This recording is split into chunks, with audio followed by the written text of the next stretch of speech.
What is up, guys? It is the Bluebloods, and it's a busy day on the channel, man. This is our fourth episode dropping today. We had to recap all these conference championship games, and we got to get down to Dallas, Texas, in which we saw the number 9 Baylor Bears upset the number 5 Oklahoma State Cowboys to win the Big 12 championship 21-16, which featured Baylor jumping out to a huge 21-3 lead. Oklahoma State fighting their way all the way back into this game. They came about 2 inches short from winning this game on a last second run by Desmond Jackson. But Baylor's defense takes a huge goal line stand. And then, the takeaways, we got to start here.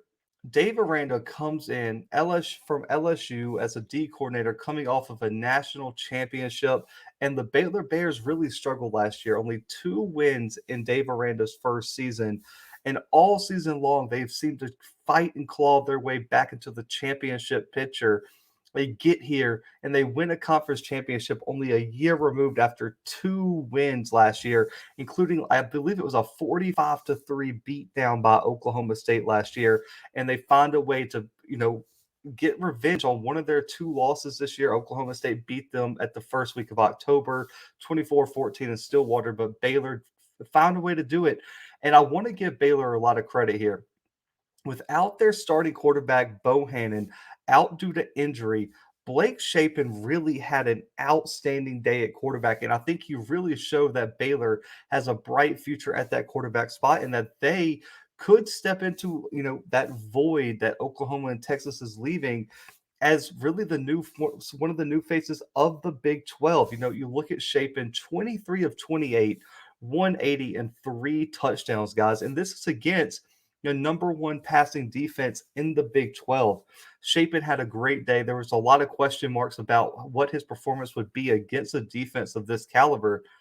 He answered that and answered it convincingly with a huge game. And on top of that, he didn't have the run game to lean on. Oklahoma State did a great job of slowing down this Baylor rushing attack, which was one of the top in the country, led the Big 12 coming in.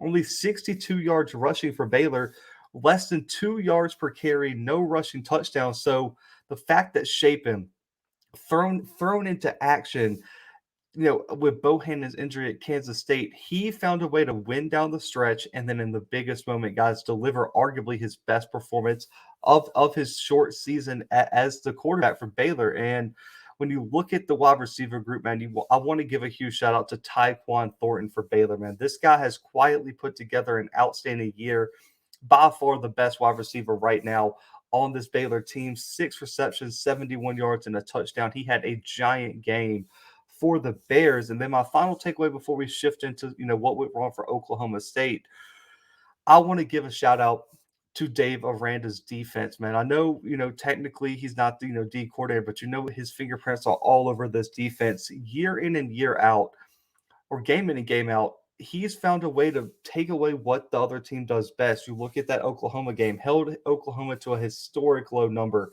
You look at this game, Oklahoma State was going to want to run the football, take the ball out of Sanders' hands, and not make him become a pocket passer.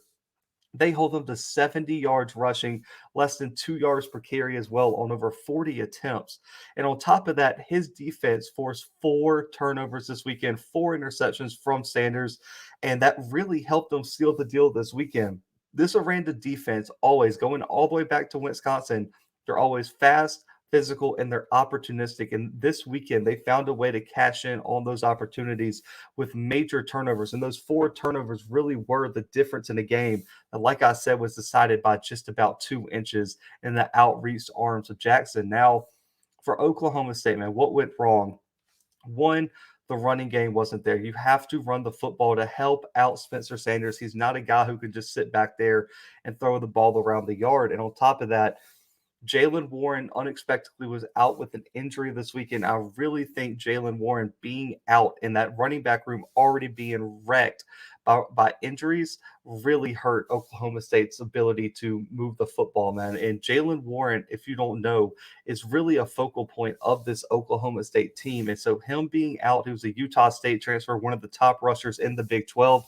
I think that took a lot of wind out of the sails of this offense, and it put a lot of pressure on Sanders, who all game long looked like he was trying to force things into tight windows, looked like he was sailing on balls, and also let's give Baylor a lot of credit for getting a lot of pressure on Sanders.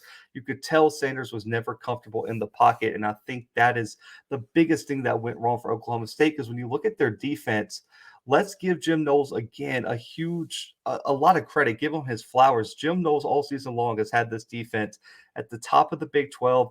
They had a top 3 defense in college football. They hold Baylor under 250 yards, only 15 first downs, and forced 2 turnovers, and they still wasn't enough to win. So for me, I don't think this was an Oklahoma State defensive problem. This was turnovers putting them on the field repeatedly. This was the turnovers putting them in bad positions. But when you look at Jim Knowles' defense, especially Malcolm Rodriguez, who had a ridiculous game, they also had 6 sacks on Shapen. This defense played well enough to win the football game. And I think moving forward, Gundy knows that the identity of this team in the coming years can be the defense, because they played outstanding, especially in the front seven, where they shut down Abram Smith and Treston Ebner, which nobody has been able to shut them down all season long, outside of maybe TCU in that upset game. But they played an outstanding game in the front seven now. So I think Jim Knowles deserves a lot of credit. And if it wasn't for the turnovers and offensive inconsistency, Oklahoma State absolutely had a chance to win this football game. But of course, you have to. It's a full team game, and I really do think that the offense put this defense in a lot of bad spots. But for me, Jim Knowles should absolutely be a candidate for the Broyles Award. This year was a perfect example of what he's really built at Oklahoma State in terms of the defensive side of the ball, and also the narrative of no defense in the Big 12 has to stop. It's got to be over, man. If you watch any Big 12 football right now, it is defensive driven. Baylor, Oklahoma State, 2 of the best defenses in the conference, got them to the end. Last year, Iowa State's defense got them to the dance. TCU historically has had an outstanding defense. So I think the days of no defense being played in the Big 12, that narrative has to shift, because this weekend we saw 2 great defensive minded teams go to battle. And for me this weekend, the final few takeaways, I really do think that both of these teams have a shot to be the face of the Big 12 once Oklahoma and Texas exit to the SEC. And these 2 teams are built and have coaches that know how to get their teams to this moment and win. So I think Mike Gundy's Oklahoma State team, and if Dave Aranda can stick around at Baylor for a few years, these 2 teams are going to become staples in the championship game moving forward. Now, Dave Aranda's rebuild of Baylor, I know he's a candidate for multiple top jobs. Washington supposedly was interested. He's been linked to the Oklahoma job, who right now might be filled by Brent Venables, and he's been linked to a bunch of different jobs. But for me, if Dave Aranda can stick out at Baylor, I think he has an opportunity to build a real legacy. What he's already done on the recruiting trail and the transfer portal, and on top of that, hiring the right offensive mind. So last year, he made an incorrect hire at offensive coordinator, and the offense really sputtered. Makes a change, brings in a new OC, and you see this Baylor team all of a sudden overnight get to the Big 12 title game. So what I think you're seeing from Dave Aranda that not a lot of people are giving him credit for is understanding that he's not an offensive minded guy. He said, I got the defense. The defense is always going to be great for Baylor or wherever I am. I need to bring in somebody who's going to have an offense that complements me. And so what they did this year, they were very efficient running the football. And then what they would do is make you load the box, and then Bohannon and Shapen would hit you up over the top and hit you with the deep ball. But that run game complemented Aranda's defense very well, because it helped that defense always stay fresh throughout the season. And I think Dave Aranda should get a lot of credit for realizing that the OC position was a weakness last year, made a change, and then he nails the second hire. That is the number one thing for a head coach, is making sure you put the right staff around you, and the staff meshes together well. And I thought Dave Aranda did a great job of that this past offseason. I think that's a reflection of why this team was in this position and now is your Big 12 champions. Now, Baylor had a great year in athletics this year, man, from the national championship in men's basketball. Their women's team's always dominant. Their football team is now Big 12 champions with a chance to go win a New Year's Six game. I thought this year was an outstanding year for Baylor athletics. Also, Oklahoma State has no reason to hang their head. They have a lot of great pieces returning, and I do think Oklahoma State and Baylor could see each other in this position year in and year out in the new Big 12. Now, what's next? The Fiesta Bowl is next for Oklahoma State as they go on to face Notre Dame. Notre Dame versus Oklahoma State in the Fiesta Bowl this postseason in a huge New Year's Six Bowl matchup out there in Arizona. Now Baylor will face Ole Miss in the Sugar Bowl down in New Orleans due to them being the automatic qualifier for the Big 12 championship. So Baylor versus Ole Miss is going to be an outstanding matchup, man. Dave Aranda's defense versus Heisman candidate Matt Corral and that Lane Kiffin high-flying offense in a dome.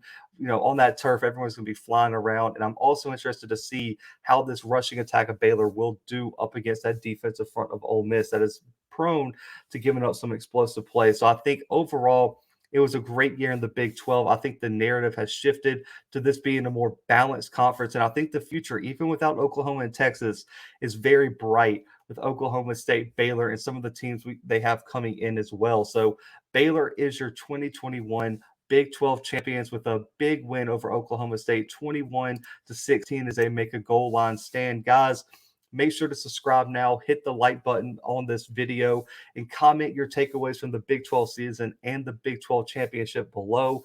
And make sure to subscribe and turn on your post notifications so you can catch up on all our postseason content, bowl previews, player interviews starting this week. We have a lot of content coming y'all's way right here on the Blue Bloods, guys. But until next time, we are out.